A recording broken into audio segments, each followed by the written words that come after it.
Setelah 30 tahun bertugas, Amada-3 pesawat ulang-alik NASA berhenti untuk selamanya. Misi ulang-alik terakhir yang direncanakan, peluncuran STS-135 Atlantis. Setelah itu, pengorbit menuju ke museum untuk menjalani kehidupan mereka di depan umum.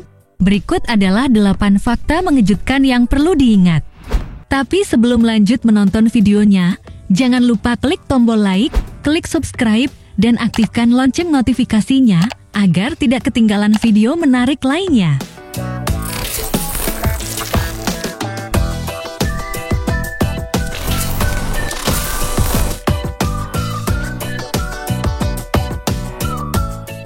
Satu, top speed.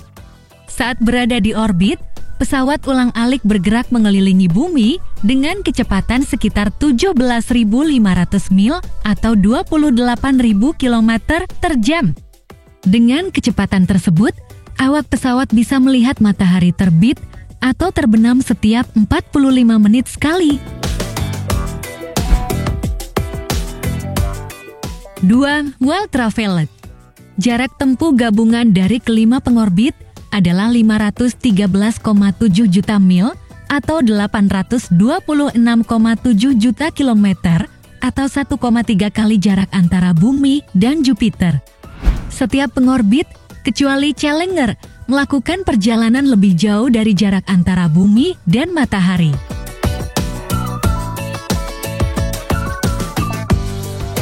Tiga, presidential attention. Hanya satu presiden yang menyaksikan peluncuran pesawat ulang-alik.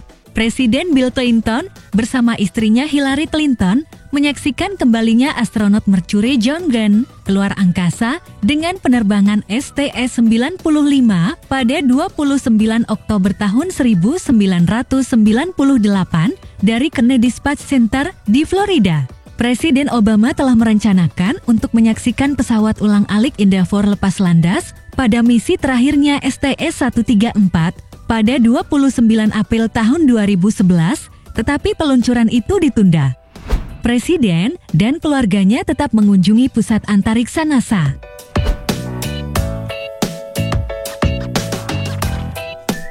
4. SpaceX. Pesawat ulang-alik bukan hanya moda transportasi, ini juga laboratorium. Sudah ada 22 misi Space Lab atau misi di mana sains, astronomi, dan fisika dipelajari di dalam modul khusus yang dibawa di pesawat ulang-alik. Space Lab, laboratorium yang dapat digunakan kembali yang dibangun untuk digunakan pada penerbangan pesawat ulang-alik, memungkinkan para ilmuwan melakukan eksperimen dalam gaya berat mikro. Mulai misi Challenger tahun 1983, hewan menjadi komponen utama ilmu antariksa. Pada misi STS-7, aktivitas sosial koloni semut dalam gravitasi nol diperiksa, dan selama STS-8, 6 tikus diterbangkan dalam modul Animal Enclosure untuk mempelajari perilaku hewan di luar angkasa.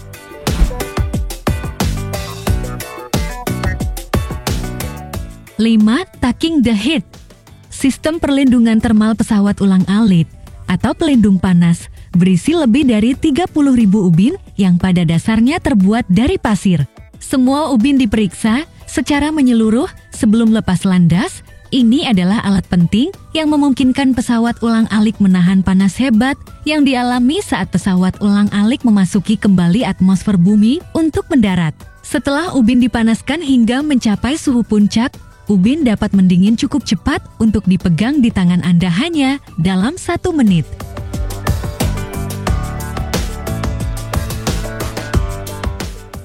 Packing on the ponies. Pengorbit pesawat ulang-alik terberat, Columbia, memiliki berat 178.000 pon atau 80.700 kg, kira-kira seberat 13 gajah Afrika. Columbia, pesawat ulang-alik pertama yang terbang, paling berat karena NASA masih mencari bahan yang lebih ringan untuk digunakan dan mengintegrasikan beberapa di antaranya ke pengorbit selanjutnya.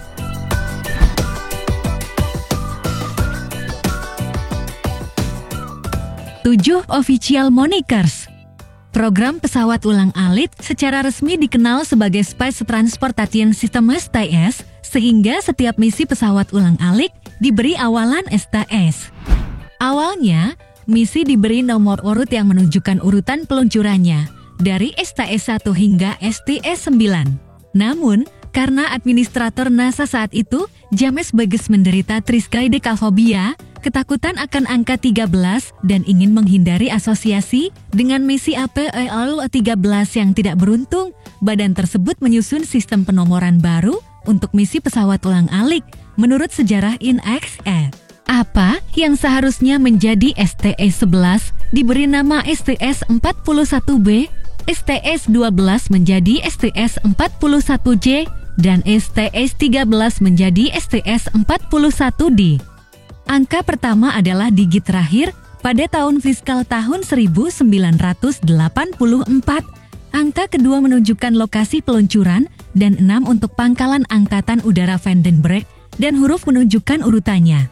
Setelah bencana pesawat ulang-alik Challenger tahun 1986, ketika pengorbit dan awak misi STS-51L hilang, badan tersebut melanjutkan sistem penomoran berurutan dimulai dengan STS-26.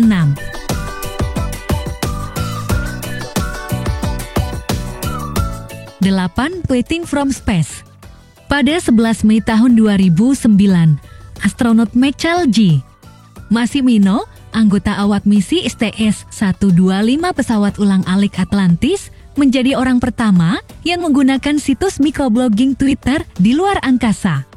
Menulis sebagai Astromike, dia men-tweet dari orbit, peluncurannya luar biasa. Saya merasa hebat, bekerja keras, dan menikmati pemandangan yang luar biasa.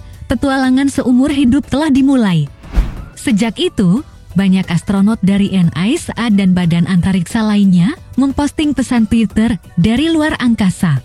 Misi terakhir Atlantis adalah STS-135 dan menerbangkan misi selama 12 hari untuk mengirimkan pasokan vital dan suku cadang ke stasiun luar angkasa internasional.